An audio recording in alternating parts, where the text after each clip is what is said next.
Isang mapagpalang araw po sa ating lahat mga ka-native. Ako nga pala si Lloyd, simpleng tao na may pangarap din katulad nyo. Ngayong araw po pala ay magbibigay tayo ng antibiotic sa ating mga manok. Dahil ito nga ang pinaka-importanting gawin natin sa ating mga manok mga ka-native. Dahil ito rin ang sekreto kung bakit masisigla pa rin ang aking mga manok. Dahil ilang araw na nga rin na walang tigil ang ulan mga ka-native. Kapag nga ganito mga ka-native ay kawawa ang ating mga manok. Dahil ang mga manok po ay mahihina po sa lamig. Kaya pag hindi po natin sila tutulungan o asikasuhin, kawawa lang po sila mga ka-native. Pagdating nga natin dito sa bahay mga ka-native ay sila kaagad ang ating inaasikaso. Ginamit ko na nga rin ang aking mahiwagang helmet at mahiwagang kapote mga ka-native. Malakas na rin po kasi ang bagyong opong dyan mga ka-native. Sinuot ko na nga rin ang aking helmet para protection po natin sa mga lumilipad na yero mga ka-native. Baka nagtataka na rin kasi kayo bakit ako naka-helmet mga ka-native. Hindi ko na nga rin may kakaila sa inyo na gumagamit pa rin ako ng antibiotic dito mga ka-native. Dahil kung hindi tayo gagamit ng ganito mga ka-native ay mauubos din po ang ating mga manok mga ka-native. Mauubos po sila sa pagkakasakit mga ka-native, kaya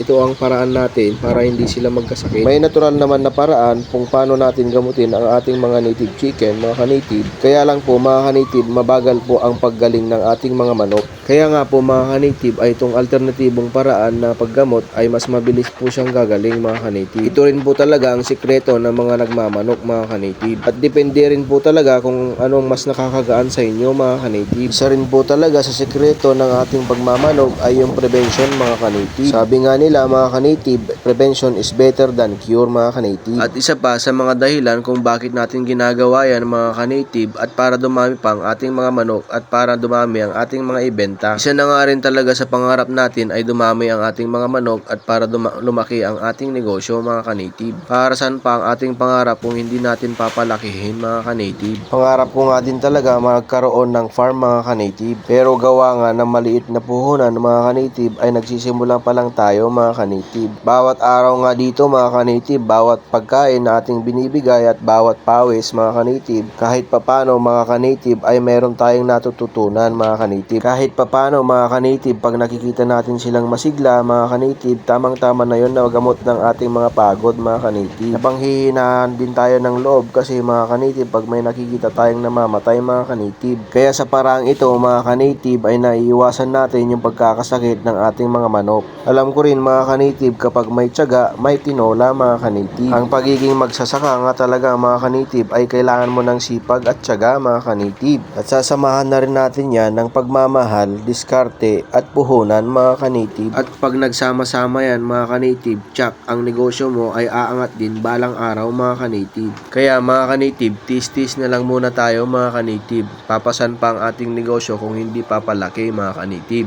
Ika nga nila mga ka-native, trust the process. Pero gawan mo rin ng paraan mga ka-native. Yun po ang talagang sikreto dyan. Wala po talagang nagiging mayaman na hindi nagsisimula sa baba mga ka-native. Mas masarap po talaga ang pakiramdam pag pinaghirapan mo ang isang bagay mga ka-native. At isa pa sa sikreto niyan mga ka-native ay mga taong sumusuporta sa iyo kahit sa kabila ng lahat ng pinagdadaanan mo, andyan pa rin sila mga ka-native. Kaya salamat sa inyo mga ka-native. O siya mga ka-native, ito lang muna ang ating may share ngayon mga ka-native. Sana po'y mayroong kayong natutunan ngayong araw mga ka-native. Bye-bye!